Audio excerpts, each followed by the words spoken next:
Reflect in English podcast. The sun was already hot when I opened the window. The air smelled of the sea and fried food. Cars were moving fast on the street below. It was our first week in Miami. Sarah was in the kitchen, standing in front of the small mirror on the fridge. She was saying, "Good morning. How are you?" again and again. When she saw me, she laughed. "I sound funny, right?" "You sound great," I said. "Better than yesterday." We had moved into a small apartment near the bus stop. The floor was clean but old. There were 2 chairs, 1 table, and a small sofa we bought from a second-hand shop. Every morning, we watched short English videos on YouTube. Sarah wanted to speak English with real people, but she was shy. "I can't," she said. "They talk too fast." "You can try with me," I said.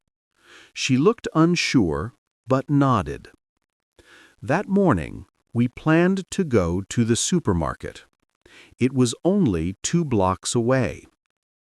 Before leaving, I said, "Let's practice. What will you say if you want milk?" She said slowly, "Excuse me, where is the milk?" "Good," I said. "Now say it again."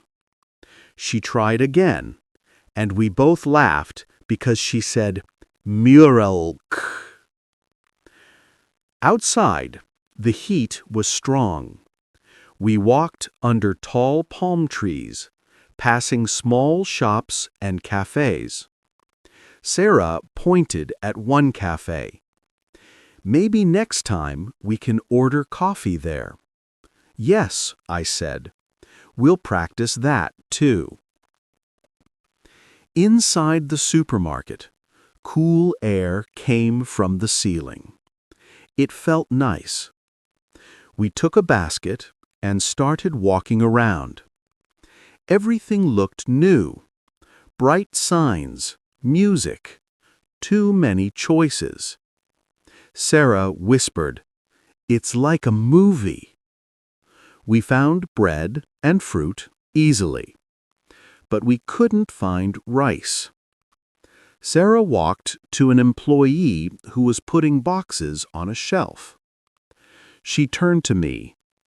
"I can't," she whispered. "Yes, you can," I said quietly. "Just say the sentence." She took a deep breath. "Excuse me, where is the rice?" The man smiled. "Aisle 5, near the pasta." "Thank you so much," Sarah said. She turned to me, eyes wide. "He understood me." "Yes," I said, smiling. "Of course he did." When we paid, the cashier said, "How's your day going?" Sarah froze. She didn't understand right away. I whispered, "She's asking how you are." Sarah smiled shyly and said, "Good, thank you." The cashier smiled back and said, "Have a nice day." Outside, Sarah was almost jumping. "I talked to 2 people in English." I laughed. "Soon you'll talk to everyone." That afternoon, we went to the beach. The sand was hot, and the water was blue. Sarah took off her shoes and ran to the edge of the sea. "Miami is so different," she said. "The sky, the people, the food, everything." "Yes," I said, "and we live here now." Near us, a group of people played volleyball. One woman waved at us. "Come join us," she shouted. Sarah looked at me. Should we? Why not? I said. We joined the game. They were friendly and talked a lot. Nice hit, one man said when Sarah hit the ball. She smiled and said, "Thank you," loudly, proud of herself. After the game, we sat with them for a while. They asked where we came from and what we were doing in Miami. Sarah answered, slowly but clearly, "We are new here. We are still learning English." They told her about their favorite restaurants and parks. One woman gave us her phone number. "Text me if you want to join again," she said. When we walked home, Sarah was quiet for a long time. Then she said, "They talked fast, but I understood some words." "That's enough," I said. "You'll understand more every day." The next morning, Sarah woke up early. "I want to buy breakfast by myself today," she said. "Really?" I asked. "Where?" "At the bakery on the corner. I'll say, 1 croissant, please." She left with her small bag. 10 minutes later, she came back smiling, holding 2 croissants. "They understood me," she said proudly. "What did they say?" "They said, 'Good morning,' and 'Here you go,' and I said, 'Thank you.' It was easy." From that day, Sarah spoke more English outside. Sometimes she made mistakes, but people always smiled and helped her. One evening, we sat on the balcony with 2 glasses of juice. The air smelled of salt and warm bread from the bakery downstairs. Sarah opened her notebook and said, "Let's study restaurant phrases today." "Okay," I said. "What's first?" She read from the page. "Can I see the menu, please?" "Good. Now imagine we are in a restaurant. You are the customer." We played that game for almost an hour. Sometimes she forgot words and made funny sentences. Later, we went for a walk. The street was full of people, lights, and music. A food truck sold tacos and drinks. Sarah stopped. "Let's try it. I'll order." We walked up to the man at the truck. He said, "Hi, what can I get for you?" Sarah smiled. "2 tacos, please." "Chicken or beef?" She looked at me, unsure. I whispered, "Chicken." She said, "Chicken, please." "Anything to drink?" "Yes, 2 waters." When he gave us the food, Sarah said, "Thank you." He smiled. "You're welcome." We sat on a bench to eat. The tacos were hot and tasty. "I feel good," she said between bites. "Talking in English is not scary anymore." "You see," I said. "You just needed practice." The next week, we met Maria, our neighbor. She was kind and talked a lot. She knocked on our door one afternoon with a small plate of cookies. "Hi, I live next door. Welcome," she said. Sarah opened the door and said, "Hello. Thank you." Maria smiled. Are you from out of town? Sarah nodded. Yes, we moved here last week. Maria said, If you need anything, tell me. I can help. Thank you, Sarah said again. After Maria left, Sarah looked very happy. I talked with her for real. Yes, I said. You're getting better every day.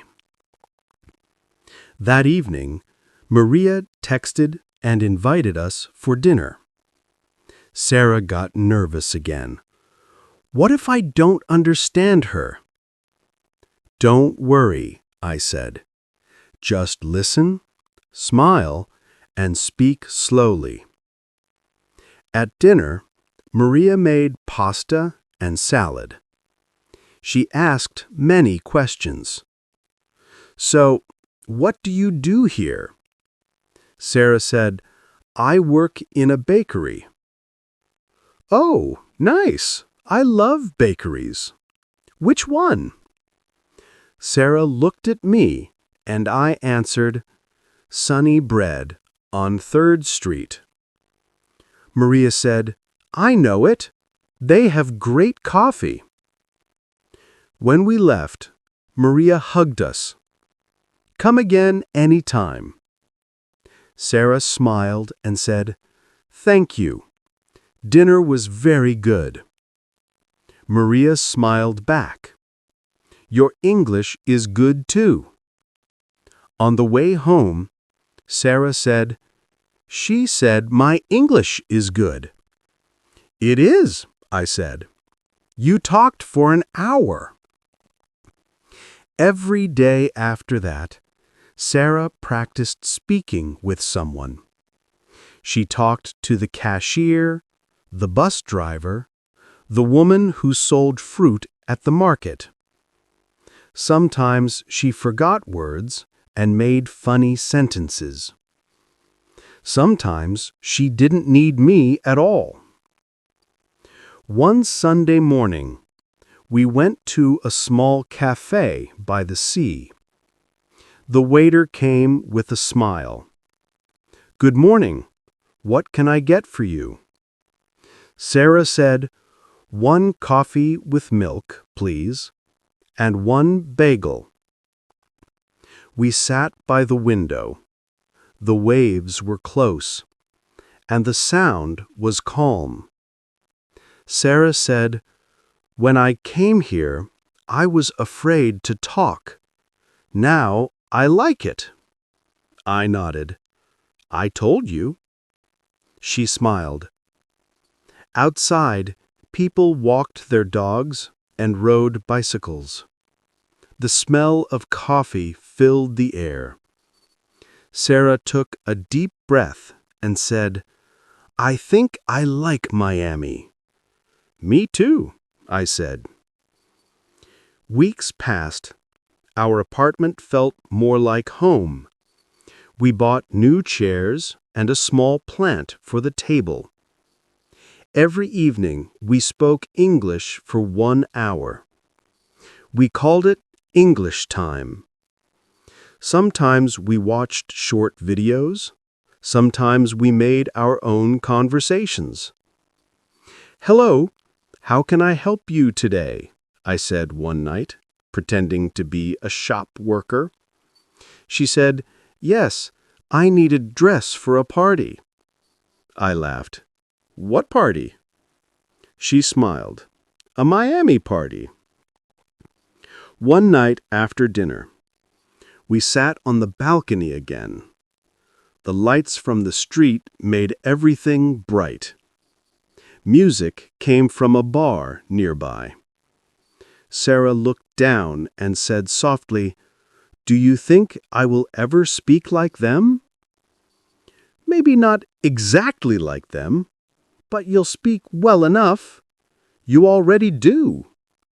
She smiled. I guess I'm just not afraid anymore.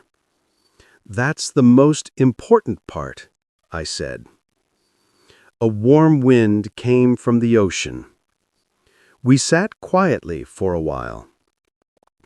We sat there for a long time, watching people come and go, listening to the soft music and the sound of waves in the distance.